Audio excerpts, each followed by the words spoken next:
Have you ever been honest with yourself and answered the question, why do I like Lego so much? Is it because you like the sets they put out each month? You like to collect them, play with them, find an escape with them? This question was easier to answer as a kid, but is harder to answer now when you're immersed in an adult life with important responsibilities. The social norms around us make it hard to personally accept that we may just enjoy Lego because it makes us feel like kids again. Through making content about Lego for the last 2 years and reading your comments and everything you have to say about it, I've learned that some of you have trouble answering this question and embracing your love for Lego just because of the judgmental people around you. What I've personally learned after diving headfirst into my own enjoyment of the hobby is that the real reason those people are so critical is just because they lack the enjoyment they see you having with a couple of bricks and a little imagination. This is something I was enamored with when I was getting back into Lego in 2021. My dad bought me the Millennium Falcon from 2019 for Christmas, and I had so much fun putting it together just like when I was younger. The only difference from this Christmas in particular and other Christmases when I was a kid was that I was too cool to play with my Lego set after I had built it. To find a little more enjoyment of the set post-build, I decided to make my first Lego TikTok highlighting the beautiful ship with some Star Wars lo-fi in the background. I'm pretty sure we've all posted a video like this on our social medias at one point. Whenever I looked at it, I knew what I had to do, but I didn't think I had the strength to do it. What would my friends think if they saw me flying the ship around my room? More importantly, what would my girlfriend think of me if she saw me wiggling these characters back and forth? Am I really this childish? Should I just go for it? Sure enough, as I picked it up and flew it around my room, I felt the same enjoyment I did when I was 8 years old playing with all of my sets. When you're getting back into Lego, it's hard to be honest with yourself and come to terms that you're just enjoying being a kid again. It's essentially taking yourself out of your daily life and back into a positive place that's only focused on having fun and creating a little bit of joy through imagination. That's the great thing about Lego. It creates a doorway that will allow you to access that childlike or creative side of you. All you need to do is open the door. I don't care how cool or put together you may think you are, but you're gonna need a little bit of that childlike imagination to make it through your life as an adult. I'm just about to turn 23 and I can already feel the immense pressure life is putting on me. Whether that's with work,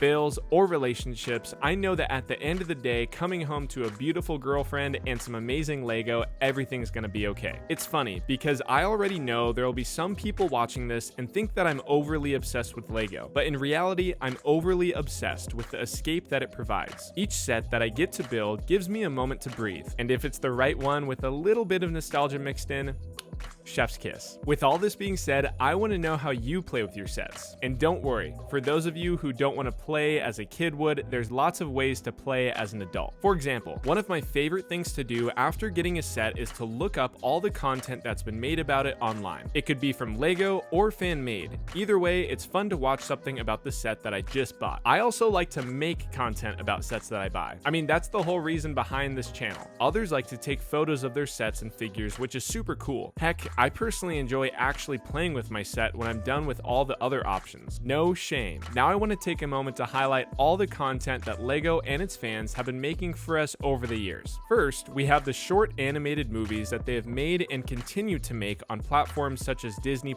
the best of which being, in my opinion, the short Star Wars one starting in 2005 with Revenge of the Brick and going all the way through 2014 with movies like Bomb Bad Bounty and Hunt for R2-D2. The stories were always really funny and they showed all the sets and figures available at the time, which was always exciting for me to see. Next, I love watching all the stop motion videos that fans make on YouTube. Lego does their own from time to time, but nothing beats watching what the fans make. I don't know about you, but I grew up watching Forest Fire 101, and the humor he put into his Star Wars, Batman, and superhero videos still influences me to this day. Nowadays, there seems to be stop motions out that focus on just about every theme created, so it's always fun looking up a new set that I got and seeing what's created for it. Next, I want to highlight the old Lego website. Recently, I went back to look at the early years of Lego and saw some images of their different themes websites that took me way back. They would always be updating their posts to have new mini videos, character analysis, product images, and even flash games. Lego still has their website today, but if you go and check it out, it just doesn't have the same type of vibe at all. It's really modern and definitely catered to the younger generation, which is understandable. If you want to go back and check out the old LEGO website for yourself, you can click the link below and check out any year you want. Finally, we have to mention video games. I was never allowed to play any first-person shooters growing up, but I was allowed to play LEGO games. I remember going to the Apple Store with my dad as a kid, and in the corner for the kids were desktop games. I remember playing the complete saga for a while and getting absolutely hooked. When my family got a desktop to share in the house, I instantly bought the game and played it every day after school. When the first LEGO Batman video game came out, I remember pretending to be sick the next day just so I could get some good quality time playing it. I loved picking out a minifigure from my collection and holding on to it as I played as them in the game. It made my playtime storylines so much more fun. As I'm sure you know by now, they have video games for pretty much every LEGO theme out there, and they seem to be getting better and better every time a new one comes out, excluding the Skywalker Saga. I just covered a few of the major pieces of LEGO content that I enjoyed as a kid and up until this day, but let me know what your favorite is in the comments. Now that I think about it, I think that's why so many people love getting play features in their play sets. Not just the kids, but the adult collectors too. I'm not a huge fan of sets designed just for display, and I know a lot of you watching aren't either. For a set to be displayed on my small bookcase behind me, it has to have some type of playability, even if it's just opening doors or a light-up sword. Sets with play features invite people to pick them up and play with them. Spring-loaded shooters are great because people can shoot them and reload them until they get bored, which doesn't really take long. But if a set has hidden weapons that can fold out or escape pods that can fly out, those are the best because the builder has to move more things around to access them. It makes the builder use their imagination and create a unique storyline that's fun to play out. Take, for example, the crown jewel of my collection, the 2006 Imperial Star Destroyer. I think it's one of the best sets to play with because of all of its movable sections and amazing figures. I can load the pilots into the bridge, prepare the blasters in the weapons rack, ready Darth Vader with his helmet to then meet with Emperor Palpatine in the hologram room, and then finally use the escape pod to continue the storyline on a different planet, or more realistically, my kitchen. If you look at the Ghost from 2023 for a similar price as the Imperial Star Destroyer from 2006, it doesn't have nearly as many play features or space for figures, which makes for a weaker play experience overall. Basically, what I'm saying is that LEGO, please bring back play features into all of your LEGO Star Wars play sets. I think everyone wants them. Comment down below, please. LEGO, look at the comments. So if there's a message that I'm trying to relay in this video, which there is, it's that we LEGO fans need to be more confident and upfront about the feelings we have for LEGO. There's a whole generation of kids who are going to get to the age where they decide if LEGO is still something they want to invest their time and money into. And if my experience says anything, I know that these kids will be highly influenced by those around them and what they think. But if I knew that it was socially acceptable to enjoy LEGO as an adult and the benefits it created, I wonder if I would have stayed with it and not missed out on so many great sets as a result. Let's normalize the real reason we enjoy LEGO. Not just because it looks cool on a shelf or it makes for a great investment, but because of how it makes us feel, the imagination that it brings to our adult life, and the joy that keeps us going back for more.